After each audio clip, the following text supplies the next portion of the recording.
Colosenses 1, 15, 20. Y dice así: Él es la imagen del Dios invisible, el primogénito de toda creación, porque en Él fueron creadas todas las cosas, las que hay en los cielos y las que hay en la tierra, visibles e invisibles, sean tronos, sean dominios, sean principados, sean potestades. Todo fue creado por medio de Él y para Él.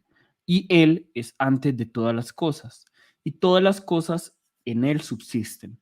Y Él es la cabeza del cuerpo, que es la iglesia, el que es el principio, el primogénito de entre los muertos, para que en todo tenga la preeminencia, por cuanto agradó al Padre que en Él habitase toda plenitud, y por medio de Él reconciliar consigo todas las cosas, así las que están en la tierra como las que están en los cielos, haciendo la paz mediante la sangre de su cruz.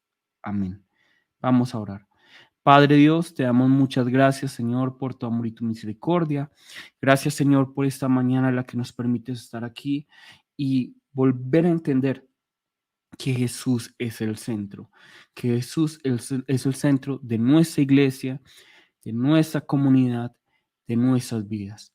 Padre Dios, permite que así sea, no solo como un concepto, como una idea en nuestra cabeza, sino con toda nuestra vida, con todas nuestras acciones, dentro de la iglesia, dentro de la familia, dentro de los lugares de trabajo, dentro de nuestra vida cotidiana.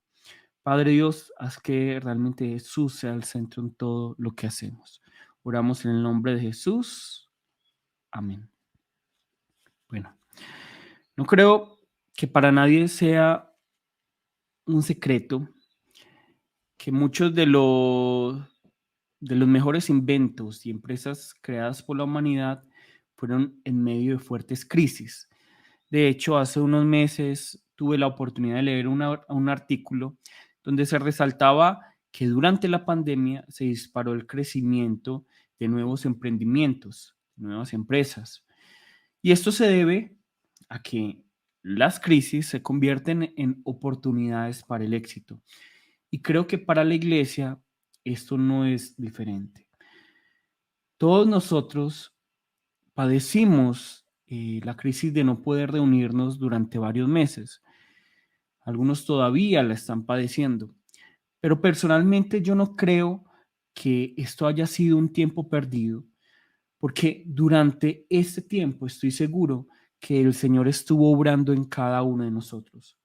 ¿Por qué? ¿Por qué lo hace? Porque nos ama, no como seres religiosos, sino como hijos. Él nos ama como hijos y por eso Él obra en nosotros. Y así como a un árbol, el Señor, a cada uno de nosotros, eh, nos limpió, nos enderezó, nos restauró. Así como un árbol, a algunos el Señor tuvo que podarlos porque estaban entre nosotros, pero no eran de nosotros. A algunos también tuvo que injertarlos en otro árbol, es decir, en otra iglesia. ¿Por qué? Porque de pronto allí iban a dar mucho más fruto. No estoy hablando aquí de Jesús como el árbol, sino de la iglesia o más bien de la comunidad como ese árbol en el que nosotros estamos. Y desde la semana pasada tenemos todos la gran bendición de poder reunirnos presencialmente, luego de varios meses. Y aunque el comienzo puede parecer maravilloso, porque es muy bueno reunirse luego de mucho tiempo, la verdad es que tenemos que ser honestos, todo cambio trae crisis, ¿cierto? Todo cambio trae retos. Y eso es muy natural, no es porque seamos malos, no es porque seamos pecadores, es natural que haya crisis, que haya retos que enfrentar. Pero yo quiero exhortarlos el día de hoy a que en vez de permitir que esos retos, que esas crisis nos arrollen, más bien tomemos estas crisis, estos retos como oportunidades para evaluar nuestra fe y ponerla en acción. Y para evitar, ¿cierto? Para ayudarles a que evitemos todos que esas crisis y estos retos nos arrollen, desde la semana pasada hemos estado tratando los principios que identifican a nuestra comunidad y finalmente también nuestra vida como cristianos.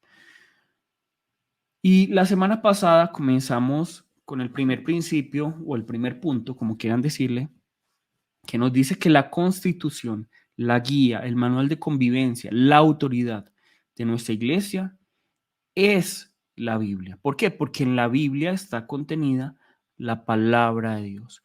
Toda comunidad, ya sea un país, una empresa, una familia, está regida por ciertas normas que se dicen o no se dicen. Y lo que nosotros debemos entender es que las normas establecidas dentro de nuestra comunidad son las que están establecidas dentro de la palabra de Dios, ¿cierto? Y esto es lo que nos debe quedar muy claro, ¿cierto? ¿Por qué? Porque la palabra de Dios es una extensión de Dios. La palabra de Dios tiene la misma autoridad que Dios mismo. ¿Y de qué nos habla la palabra de Dios? Aquí es donde llegamos al segundo principio, al segundo punto eh, de estos puntos que estamos tratando acerca de nuestra comunidad. ¿De qué nos habla la palabra de Dios? Vamos a buscar para ello Juan 5:39. Juan 5:39. Y nos dice lo siguiente: escudriñad las escrituras, porque a vosotros os parece que en ellas tenéis la vida eterna, y ellas son las que dan testimonio de mí. Entonces, miren que la palabra nos dice muy claramente cuál es el tema de la palabra de Dios, cuál es el tema de la Biblia. ¿De quién nos habla la ley? Nos habla acerca de Jesús. ¿De quién nos hablan los profetas? Nos hablan acerca de Jesús. ¿De quién nos habla el Evangelio? Nos habla acerca de Jesús. ¿De quién nos habla las cartas? Nos habla acerca de Jesús. Entonces, ¿de quién nos habla la Biblia? Acerca de Jesús. Entonces, ¿de quién nos habla la palabra de Dios? Nos habla acerca de Jesús. Y si la palabra nos habla acerca de Jesús, ¿de quién nos habla Dios? Nos habla acerca de Jesús. Entonces, lo que hoy nos tiene que quedar en la mente, en el corazón y sobre todo en el espíritu es que Jesús, y únicamente Jesús, es el centro de nuestra comunidad, el centro de nuestras vidas. Ese es el segundo principio. Es el segundo principio que el día de hoy vamos a tratar. Jesús es el centro de nuestras vidas. No lo es el pastor, no lo es algún líder, no lo son ustedes, no lo soy yo. El centro de nuestra comunidad, el centro de nuestras vidas es Jesús, porque Jesús es el centro de todo. Vamos a buscar el pasaje que leímos el día de hoy. Vamos a leer el pasaje que leímos el día de hoy. Nos dice aquí la palabra: Él es la imagen del Dios invisible, el primogénito de toda creación, porque en Él fueron creadas todas las cosas, las que hay en los cielos y las que hay en la tierra, visibles e invisibles, sean tronos, sean dominios, sean principados, sean potestades. Todo fue creado por medio de Él y para Él. Y Él es antes de todas las cosas, y todas las cosas en Él subsisten. Y Él es la cabeza del cuerpo, que es la iglesia, el que es en el principio, el primogénito de entre los muertos, para que en todo tenga la preeminencia, por cuanto agradó al Padre que en él habitase toda plenitud, y por medio de él reconciliar consigo todas las cosas, así las que están en la tierra como las que están en los cielos, haciendo la paz mediante la sangre de su cruz. Amén. Entonces, aquí vemos muy claramente cómo la palabra nos está diciendo que Jesús es el centro de todo. Jesús es el centro de todo. ¿Por qué? Porque Él es la imagen del Dios invisible, el primogénito de toda creación. ¿Por qué? Porque por Él y para Él fueron creadas todas las cosas. Entonces, cuando escuchamos, es que Dios creó los cielos y la tierra por mí. No, la palabra nos está diciendo que todo fue creado por Él y para Él, ¿cierto? Entonces, miren, el centro de nuestras vidas, el centro de nuestra familia, el centro de nuestra comunidad, ¿quién es? Es Jesús, es Jesús. Algunas personas equivocadamente tratan de conocer a Dios saltándose a Jesús o buscando otros medios para conocer a Dios. Pero la palabra es muy clara. Incluso miren la palabra lo que nos dice. La palabra es muy clara con respecto a esto. A Dios nadie le vio jamás. El unigénito Hijo que está en el seno del Padre, Él le ha dado a conocer. Nadie ha visto al Padre. Nadie conoce a Dios. Únicamente podemos conocer a Dios a través del Hijo, porque Él es quien nos ha dado a conocer al Padre, quien nos ha dado a conocer a Dios, ¿cierto? Únicamente a través del Hijo podemos conocer al Padre, podemos conocer a Dios. Entonces, la única manera que nos quede muy claro el día de hoy para conocer a Dios es a través de quién, es a través de Jesús. No hay otra manera. Queremos saber cómo es Dios, entonces debemos ver, debemos palpar, debemos experimentar a Jesús. Exclusivamente a través de Jesús podemos conocer realmente a Dios, porque Jesús, lo leímos ahora, es la imagen de Dios, ¿cierto? Es la imagen de Dios, es la imagen de la sustancia de Dios, como vamos a ver ahora. Es la imagen de la sustancia de Dios. Y como imagen de la sustancia de Dios, Él es el que mejor lo representa, el que mejor lo revela. Entonces, ¿queremos conocer a Dios? Veamos a Jesús, ¿cierto? Veamos a Jesús. Porque al ver a Jesús, nosotros podemos entender que Dios no es un tirano, que Dios no es un Dios que quiere esclavos, que Dios no es un Dios al que no le importamos, que Dios es un Dios que siempre está enojado. Vemos que Jesús no era así y por lo tanto el Padre no era así. Si queremos ver, si queremos conocer a Dios, debemos ver a Jesús. Debemos ver a Jesús. Listo. Entonces, veamos lo que nos dice Hebreos 1, 3. Nos dice lo siguiente, el cual siendo el resplandor de su gloria y la imagen misma de su sustancia, ¿cierto? Dejamos hasta aquí, la imagen misma de su sustancia. Jesús, la imagen de la sustancia de Dios. Solo a través de Jesús yo puedo conocer claramente a Dios. Nosotros no podemos imaginarnos que Jesús es diferente al Padre porque la palabra muy claramente nos está diciendo que Jesús revela al Padre, que Jesús revela al Padre, no son contrarios.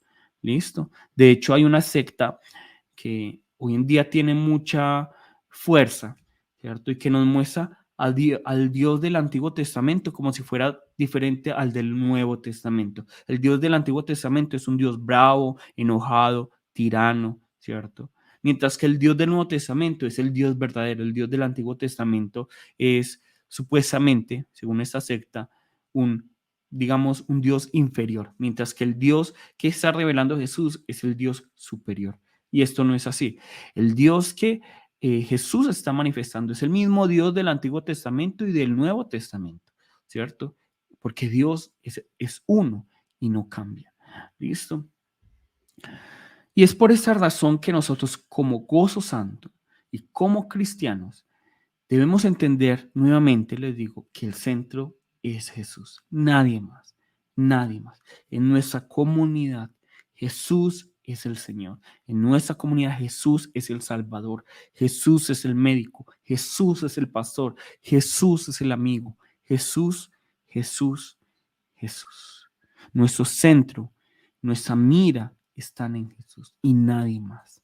Nuestra confianza y dependencia están en Jesús, no en ninguna otra persona, no en ninguno de nosotros, porque aquí todos fallamos. La iglesia les va a fallar. Yo les voy a fallar. Sus familias les van a fallar. Sus amigos les van a fallar. Ustedes mismos se van a fallar. Pero Jesús no lo hará. Y por eso es que hoy tenemos que tener como centro a Jesús. Eso es lo que la palabra nos está invitando. Tengamos como centro a Jesús. Y si Jesús es el centro de nuestra comunidad, yo les quiero preguntar algo. Si Jesús es el Señor, si Jesús es el pastor de esta comunidad, entonces, ¿quién decide quién hace o no hace parte de nuestra comunidad? Jesús, ¿cierto? Jesús es quien decide esto.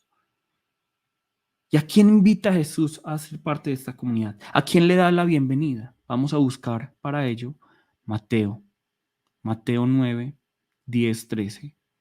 Mateo 9, 10, 13.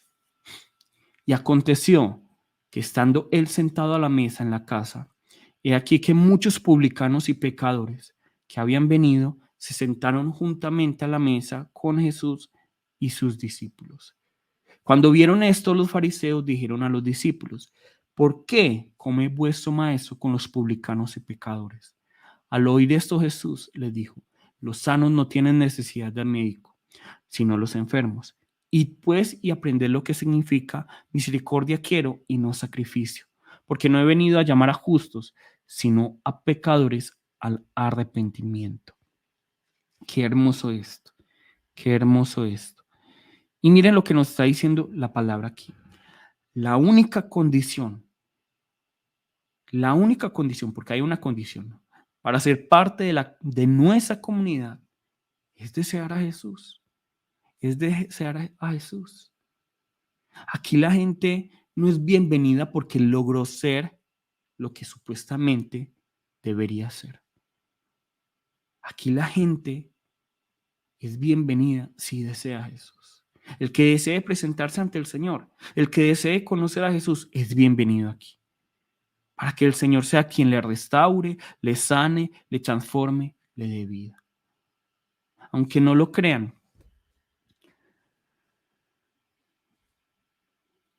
a mí han venido personas, se han acercado personas que me han alegado diciendo: ¿usted por qué se acerca a los pecadores? ¿Por qué se acerca a los pecadores? Otros se han acercado a mí diciendo: yo no deseo ir a la iglesia porque yo sé que mis debilidades, mis pecados, mis faltas le hacen daño a la iglesia. Y es aquí donde yo les quiero preguntar a cada uno de ustedes: ¿acaso la palabra muy claramente, incluso lo que leímos el día de hoy, no nos está diciendo que la iglesia es la mesa de los publicanos y pecadores donde Jesús vino a sentarse? ¿Acaso no es esto la iglesia? ¿Acaso la iglesia no es el hospital donde los enfermos vienen a buscar la ayuda que necesitan por parte del médico, que es Jesús? Y saben que yo soy uno de esos enfermos, uno de esos publicanos, uno de esos pecadores. También yo soy una oveja que necesita del buen pastor, del buen médico, que es Jesús. Aquí todos son bienvenidos. De hecho, si usted reconoce que es publicano, pecador, enfermo, venga, venga, y es bienvenido.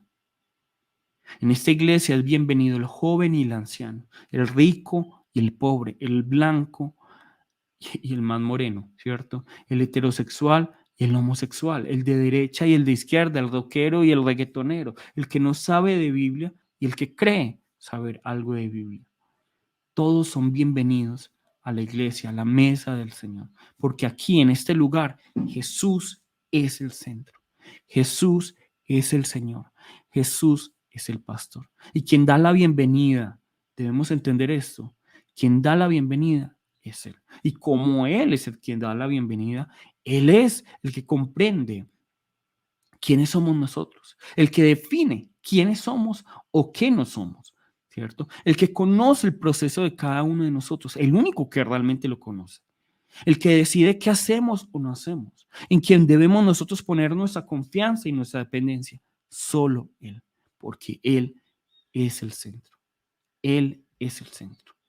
Entonces, todo el mundo tiene señores, pero nuestro Señor es Jesús, el Señor de señores.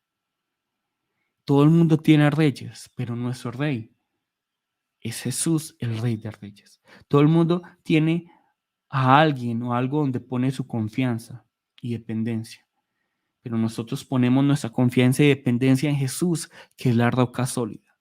Nuestra fe, nuestra esperanza, nuestra confianza están en Jesús, porque la palabra muy claramente nos dice que Él es el alfa y el omega, el principio y el fin, el Hijo de Dios, Emmanuel. Entonces, yo quiero invitarlos a que tengamos esto muy claro, pero que no se nos queden conceptos, porque Jesús no es un concepto o una idea o un ideal. Jesús no puede quedarse como un objeto de estudio para llenar la cabeza de información. Nosotros tenemos que entender quién es Jesús, y Jesús nos muestra muy claramente quién es Él, cómo quiere que nosotros actuemos por medio del ejemplo en su cotidianidad. Veamos lo que nos dice aquí la palabra. Él no nos manda, veamos aquí primero, Mateo 16:24. Entonces Jesús dijo a sus discípulos, si alguno quiere venir en pos de mí, niéguese a sí mismo y tome su cruz y siga. Si alguno quiere venir en pos de mí, niéguese a sí mismo y tome su cruz y siga. Entonces, la palabra es muy clara. La palabra es muy clara. Jesús no dijo, estúdienme. Jesús no dijo, llenen su cabeza con la información que les voy a dar en este momento. Tomen nota. Él dijo, si alguno quiere venir en pos de mí, niéguese a sí mismo y tome su cruz y siga. Hagan lo que yo hago. Amen como yo amo, perdonen como yo perdono, sirvan como yo sirvo, vivan como yo vivo. Ese es el mensaje de Jesús. Ese es el mensaje de Jesús. Jesús no vino a llenar nuestra cabeza de información. Jesús vino a llenar nuestra vida que carecía de vida, a llenarla de vida. Y es con esa vida que Él nos dio que nosotros debemos manifestar que Jesús es el centro de nuestras vidas. Él no se quedó en palabras, Jesús no se quedó en palabras. Lo que nos llama la atención acerca de Jesús es que no fue un orador más, Él no fue un filósofo más, Él no fue un maestro más, Él no se quedó en palabras, sino que con sus acciones nos habló claramente y nos reveló claramente quién es el Padre y cuál es su voluntad y cuál es su propósito. Su vida fue congruente con sus enseñanzas. Y esto finalmente lo demuestra con la cruz. De hecho, lo que le da sobre todo validez a sus palabras es la muerte en la cruz y su resurrección. Fueron sus acciones. El centro de nuestra comunidad y de nuestra vida es Jesús. Nuestro punto de gravedad, alrededor de donde gira toda nuestra comunidad, por quien hacemos todas las cosas, para quien hacemos todas las cosas, es Jesús. Nosotros leemos la Biblia por y para Jesús. Nosotros le oramos por y para Jesús, ¿cierto? No porque Él lo necesita, sino para conocerle más, ¿cierto? Para conocer más de Jesús y por medio de Jesús. Jesús es a quien nosotros seguimos, en quien nosotros confiamos, en quien nosotros dependemos. Todo nace en nuestra comunidad de Jesús. Listo. Yo sé que estas predicaciones son un poco más cortas, pero quiero que sean cortas, concisas, pero impactantes, para que nos quede claro. Y el día de hoy nos tiene que quedar claro esto. Jesús es el centro. Vamos a orar. Padre Dios,